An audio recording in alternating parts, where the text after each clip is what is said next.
Assalamualaikum warahmatullahi wabarakatuh. Alhamdulillah wa syukurillah. Pagi hari ini kita semua sudah menyelesaikan atau sebagian sudah menyelesaikan juz kedua surah Al-Baqarah. Berikut artinya. Abang BN sedikit akan memberi ilustrasi dan tafsir atas beberapa ayat yang khusus abang soroti. Misalnya surah Al-Baqarah ayat 238 yang memerintahkan kita untuk melaksanakan salat dan salat wusta, serta memerintahkan untuk khusyuk.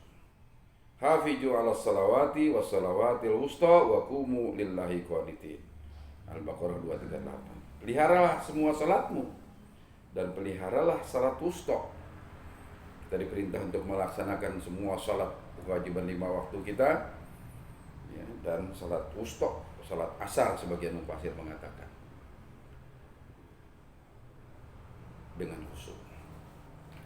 Ini kewajiban salat ini adalah kewajiban yang merupakan perintah langsung dari Allah Subhanahu wa taala pada waktu Isra dan Mi'raj Nabi Muhammad sallallahu alaihi wasallam.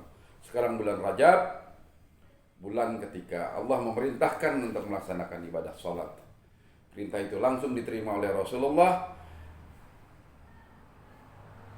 ketika beliau melaksanakan Isra dan Mi'raj, tepatnya Mi'raj di Sidratul Muntaha. Di dalam kitab tafsir, Imam Bukhari memberi penjelasan terhadap ayat Subhanalladzi asra bi 'abdihi lailan minal masjidil haram ilal masjidil aqsa allazi barakna haulahu linuriyahu min ayatina innahu huwas samiul basir. Di sana disebutkan perjalanan Isra, tetapi perjalanan Mi'rajnya tidak disebutkan. Imam Bukhari menyatakan di dalam hadisnya, kumpulan hadisnya, perjalanan ibadah Mi'raj itu, di mana Rasulullah diperjalankan pada malam itu menuju Sidratul Muntaha, bertemu dengan Allah, diperintah oleh Allah untuk melaksanakan ibadah salat 50 kali. Kemudian setelah menerima perintah salat itu, Rasulullah kembali, hendak pulang menuju bumi kembali. Di tengah perjalanan bertemu dengan Nabi Musa. Dan Nabi Musa menyatakan singkatnya, mintalah keterangan, mintalah keringanan kepada Tuhanmu, karena umatmu akan kesulitan melaksanakan ibadah salat 50 kali. Aku telah mengalami umatku begitu repot untuk melaksanakan ibadah salat yang sedemikian banyak. Kemudian Rasulullah menuruti nasihat Nabi Musa, ya, kembali menghadap Allah mohon keringanan. Allah memberi keringanan hingga 10 kali. Kemudian Rasulullah hendak kembali pulang. Di tengah perjalanan masih kembali bertemu dengan Nabi Musa yang menyatakan nasihat yang sama, masih berat umatmu untuk melaksanakan ibadah sholat 10 kali. Kembali Rasulullah menghadap Allah dan akhirnya diwajibkan 5 kali. Kemudian kembali bertemu dengan Nabi Musa di perjalanan dan Nabi Musa masih minta keringanan dari 5 kali kewajiban sholat. Namun Rasulullah tidak berani, tidak malu berkata kepada Nabi Musa, aku malu menghadap Allah kembali.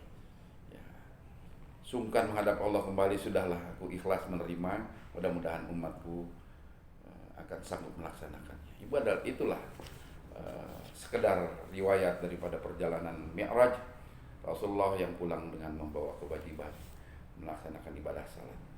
Itu dilaksanakan pada tanggal 27 bulan Rajab. Sebentar lagi kita akan peringati hari Isra dan Mi'raj Nabi Muhammad SAW. Mari, ya, sahabat-sahabatku NMI, kita tingkatkan amaliyah kita di bulan Rajab ini. Rajab adalah syahrullah.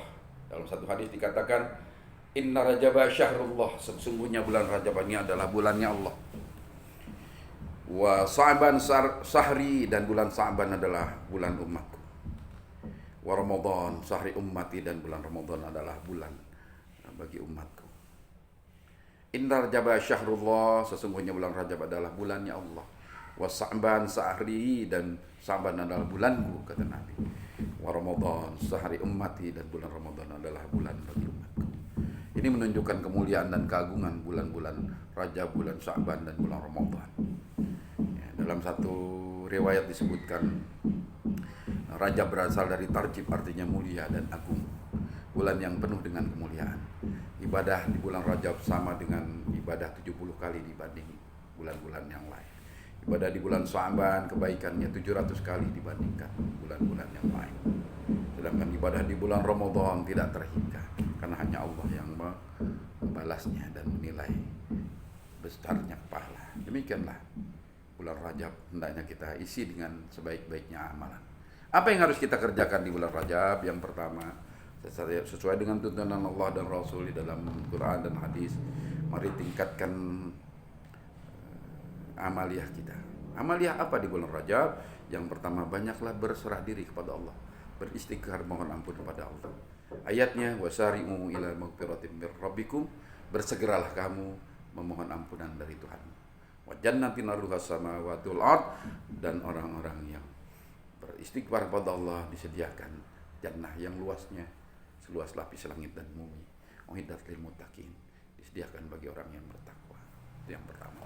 Kedua, sedapat mungkin melaksanakan ibadah puasa kapan saja di bulan Rajab. Karena puasa di bulan Rajab lebih baik, lebih bernilai kebaikannya di bulan-bulan yang lain. Ya, ada bermacam-macam hadis mengenai puasa di bulan Rajab. Tetapi kesimpulannya adalah apapun klasifikasi dari hadis itu, bahwa ibadah puasa adalah ibadah dalam rangka mengekang diri pada Allah Subhanahu wa taala, mengekang diri untuk tidak berbuat sesuatu yang dimurkai Allah, mengekang diri dari bujukan syaitan laknatullah, dan menjaga kita dari kemurnian melaksanakan segala sesuatu karena Allah, dan dijaga kebersihan kita. Karena puasa pada dasarnya adalah upaya untuk membentengi kita dari bujukan setan laknatullah.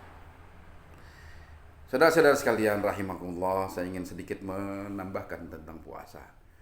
Puasa ini adalah jenis ibadah yang digantungkan kepada orang perseorangan. Ibarat main ibadah puasa ini, ya, kalau Kang Heri dengar mungkin seperti kita main golf nih, di belakang ada bola-bola golf, kenang-kenangan saya sebagai golfer. Ya, ibadah puasa ini seperti golf. Golf itu ngitung sendiri. Mau jujur ya jujur sendiri, mau nggak jujur ya nggak jujur sendiri. Beda dengan permainan lain yang ditonton orang banyak. Kalau main golf paling kita dengan partner 2-3 orang saja. Ya, ini mereka pun tidak menghitung permainan kita. Begitulah sholat, begitulah puasa. Puasa adalah ibadah yang kita sendiri yang hitung. Kita mau minum, kita mau makan, orang nggak tahu. Hanya Allah yang tahu. Demikian juga permainan golf. Demikian keadaannya dengan puasa. Oleh karena itu puasa yang bergantung kepada i'tikad kita untuk melaksanakannya, sangat bergantung kepada kesungguhan kita melaksanakannya. Nanti kita akan memasuki bulan Ramadan, kita harus ingat puasa itu adalah ibadah yang sangat bergantung kepada keikhlasan, imanan, wahtisaban pada diri kita sendiri. Imam Ghazali menyatakan dalam kitab-kitabnya, misalnya di dalam kitab Ihya Ulumuddin, puasa itu terbagi atas 3 macam. Pertama, puasa umum. Ya, puasa umum kita lah puasa untuk menahan diri dari makan, dari minum, ya, dari syahwat. Ya, siapa yang makan batal puasanya, siapa yang minum batal puasanya, siapa yang tidak bisa menahan syahwatnya batal puasanya. Tetapi pada tingkatan yang lebih tinggi, kata Imam Ghazali, puasa itu bukan hanya sekedar menahan makan dan minum syahwat, tetapi menahan pendengaran kita dari mendengar sesuatu yang sifatnya maksiat, menahan mata kita dari melihat sesuatu yang sifatnya maksiat, atau keburukan, atau berkata buruk, berkata tidak baik juga harus ditahan karena kita sedang dalam puasa. Itu puasa yang khusus, ya, puasa di level yang lebih tinggi dari hanya sekedar menahan makan, minum, dan syahwat. Itu level puasa. Dan yang terakhir puasa yang khawasul khawas, puasa khusus lebih khusus lagi. Itu puasa tidak memikirkan dunia, hanya memikirkan Allah Subhanahu wa taala. Hanya ibadah kepada Allah dalam puasanya, ibadah, ngaji, zikir, ya. Memikirkan hanya urusan-urusan yang berkaitan dengan hablum minallah, ya. Itulah perilaku para waliullah, para sholihin terdahulu, ya, yang sudah tidak perlu lagi dengan Urusan manusia hanya mendekatkan diri kepada Allah Subhanahu wa taala. Wallahu a'lam bishawab. Apakah ada di antara kita yang sanggup melaksanakan puasa puasa khusus dari yang khusus ini? Jadi bukan hanya tidak makan, tidak minum, tidak mendengar, tidak melaksanakan syahwat, juga menahan pendengarannya, matanya, kupingnya, tapi juga tidak memikirkan dunia sama sekali. Hanya memikirkan Allah Subhanahu wa taala karena sedang berpuasa. Semata-mata mencari ridha Allah Subhanahu wa taala hingga akhir daripada puasanya di sore hari.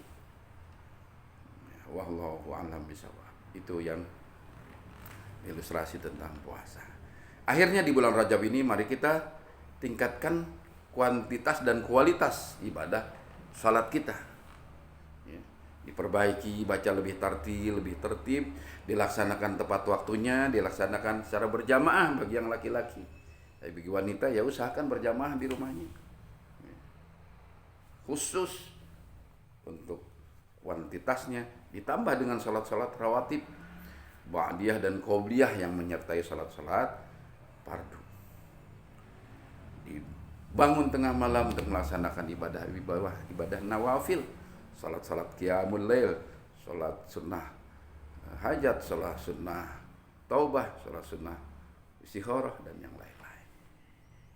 Dan yang terakhir, di bulan Rajab banyak-banyak bersedekah pada Allah Subhanahu wa taala. Karena pahala sedekah di bulan Rajab berbeda dengan pahala sedekah di bulan yang lain. Ya.